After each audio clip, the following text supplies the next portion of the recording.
Stroking it gently.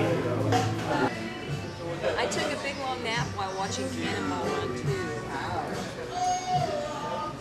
Yeah, that's a perfect movie to snooze in and out. There'll be reunions. I think there'll be a strong push for reunion shows. I don't think that. I hope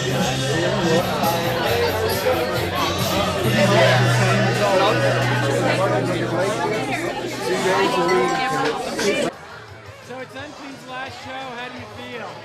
I'm so scared. I think they should really keep playing. I really do. Oh, I've been a fan since I was a runt.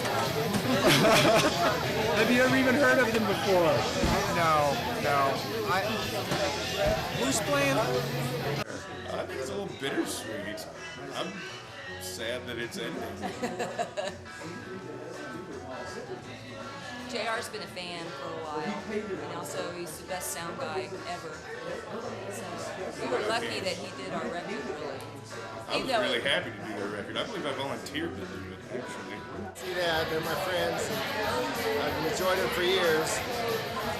What do you think makes them different than other local bands?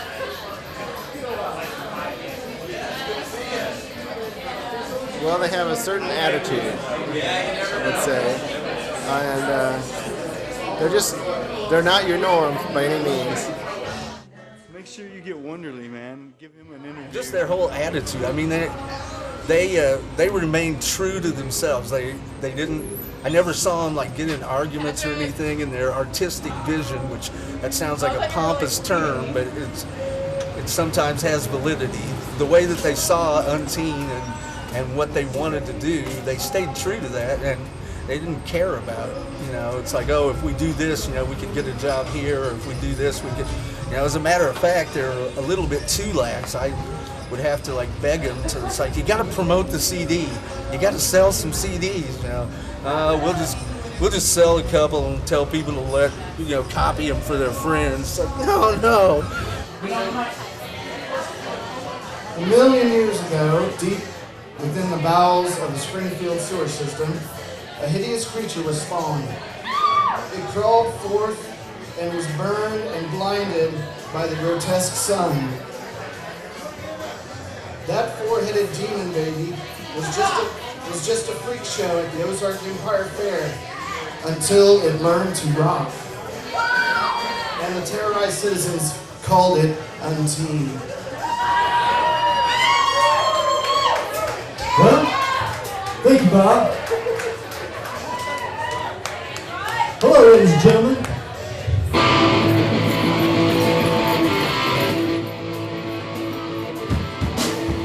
Do you feel like your sound fit pretty good with the Springfield scene? No, Springfield scene's really trendy. I don't think we're trendy at all. We're the only band that's never broke up, got back together, broke up, got back together, broke up, got back together. That's true. And they all do that. And we don't, this is just the first time we broke up, though. Yeah, that's true. We'll see. Well, after 7 years. Well, the Unteen thing was like, when we started, I don't know, it was like 6, 7 years ago or something, and, I'm getting ready to push 50, so that means, I was well in my 40s. Most bands start when they have the convenience to start and when they're 20 and carefree and can do whatever they want because they got all this free time. So the point was like, we're not gonna, we're not teenagers. We're not gonna appeal to teenagers. We're not gonna try to be teenagers. We're not gonna write stupid teen love songs. So kind of unteen because of the Uncola, Unteen, just, it made sense to me, and it seemed to, after people kind of got it, it seemed to be a decent name, easy to remember. Sometimes people would call us the Unteens, but it's always really Unteen. But that was the name, and I think everybody ended up being pretty happy with the name. So. I have to go outside then. Are you gonna throw up? It's hot. It's hot. You know what time here. It's hot.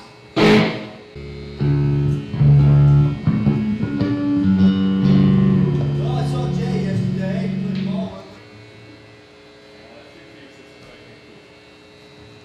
I love you. And it's gay. Yeah, you're gonna make me feel good. Well, Angie was like, you know, you need to get me in your band. And I was always Stu's like, give me a cassette and you could try out. Well, me and Dane we promised each other we'd never have a girl in the band a long time ago. I didn't know that. Yeah, you didn't know that. Now, what was your musical performing experience before Unteen? 0, but I love music. I've always loved music. I was in band, if that counts. I shouldn't, because I played the clarinet terribly. But I've always admired Stu and Dave and the Walking Octopus. Walking Octopus was loose jam, punk, feel-good jam rock. How's that? I knew Dane from graduate school. We went to graduate school together, and his band experience, you know, seeing Uncle Fester, I knew all those guys. So when I came back, I went out to see Jay, Dane, and Stu at a little coffee house. They were just playing, the 3 of them. And I thought, boy, that would be really fun if I could get in a band, because I've always wanted to do something like that. But, you know, plus maybe those guys need a little something, I don't know. But so I convinced Stu, and he let me try out. And the rest is history, I guess, with Unteen. We were playing together when Unteen came about, when Angie started bugging Stu to be in the band and everything. So it was Jay, Stu, and me, and and Angie just kind of joined us, and that's how it all took place. Angie got back from Japan. She was kind of daring us to have a girl in the band, meaning her. And so we tried her out, and like, she's a natural front woman.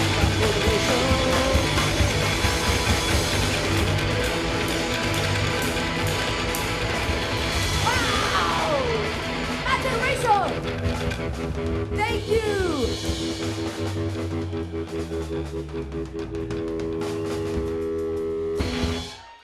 All right, we're going to take 10 minutes and we'll be right back. I remembered most of the words, which is a win. I came in late only a couple of times, which is a win. So I think it went okay, and that the rest of it should be smooth. These fucking people are weird. These people at this show are a bunch of weirdos. So many weird ones were following me around and making weird eye contact with me on stage. Yeah, makes me glad I can't see. I can't see very good, and I'm glad, because we're a bunch of weirdos, huh? Our first drummer, Mr. Jay Young, sitting in for 4 songs here. Let's give him a hand. No, I mean, give him a hand. He needs some chores done in his house. Anybody good with a hammer? We need to get him some help. That kind of hand. All right, this one's called Unteen. We're back.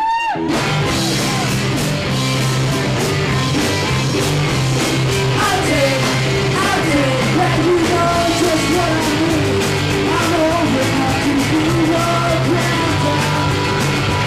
They're used to wearing that in this life. But there are little things that you like the words. I think.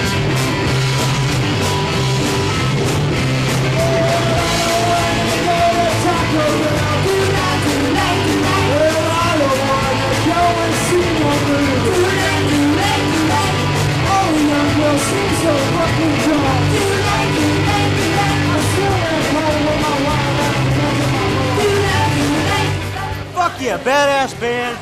Weak ass motherfuckers up front. Doing nothing but standing around, holding their dicks in their motherfucking hands.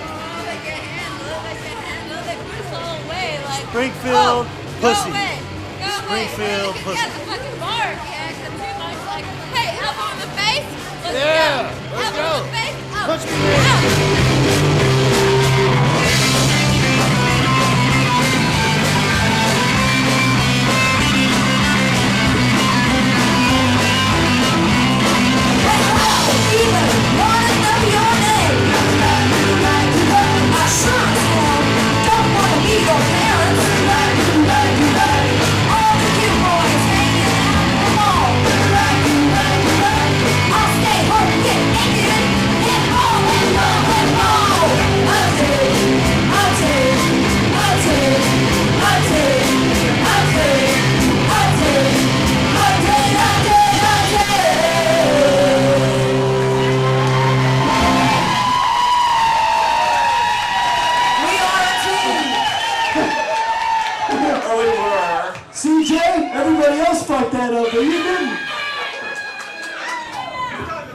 How'd you meet Stu?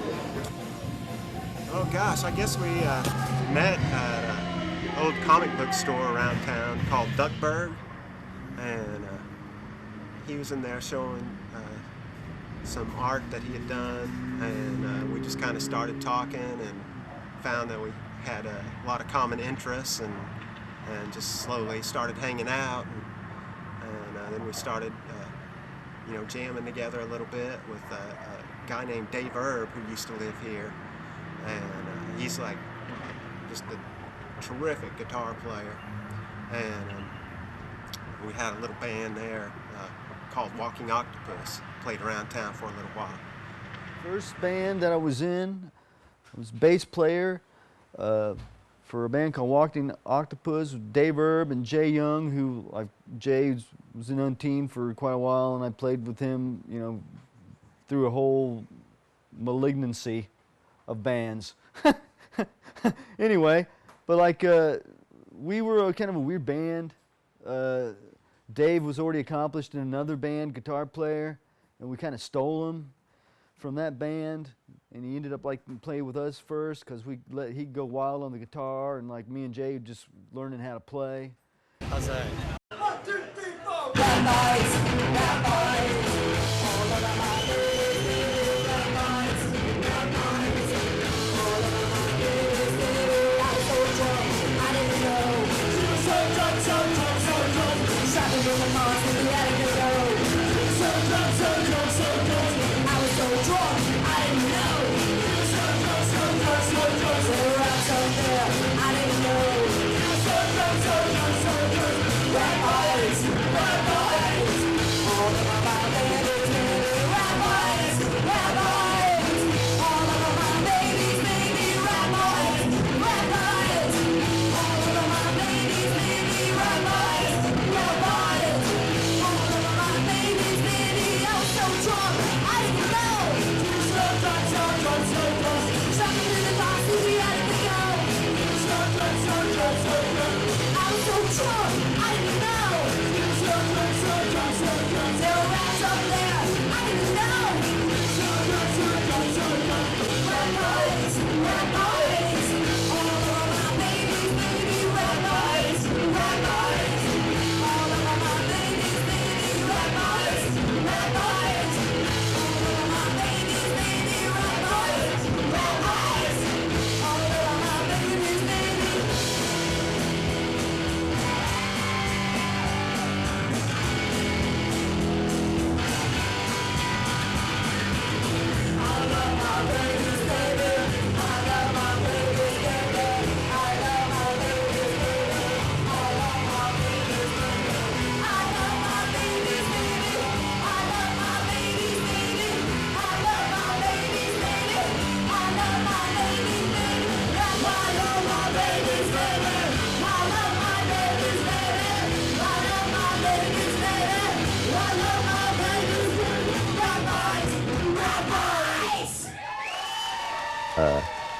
After I got through all the metal stuff, it took me going through metal to discover punk. And so, but once I discovered punk rock, I knew then that that's where I always wanted to be. And so when I was in college, Stu and Jay and Dave Erb were doing Walking Octopus. Walking Octopus was loose jam, punk, feel-good jam rock. How's that? And they played at the Commercial Club a lot. And at the time, I had my brother and I had just started a band called Uncle Fester. And we were playing down there too. And Walking Octopus was my favorite Springfield band at the time. And, you know, and I idolized those guys. It's pretty silly to look back on it now, but, you know, I thought they were the greatest thing ever. And I got to know them through playing at the Commercial Club. And then by chance, I started working at Heritage Bookstore, and that's where Stu worked.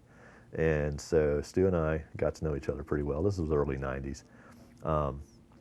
And we played in our respective bands for several years. And my brother and I went on to do another band called Brine, a hardcore project. And Stu and I talked at work a lot, and we hung out and stuff. And Ultimately, there was a point when Stu and Jay were playing together. Dave had already moved to Minneapolis, and they needed somebody to play bass, and so he asked me if I'd play bass with him. That was about 1997, and so I've been playing with Stu ever since.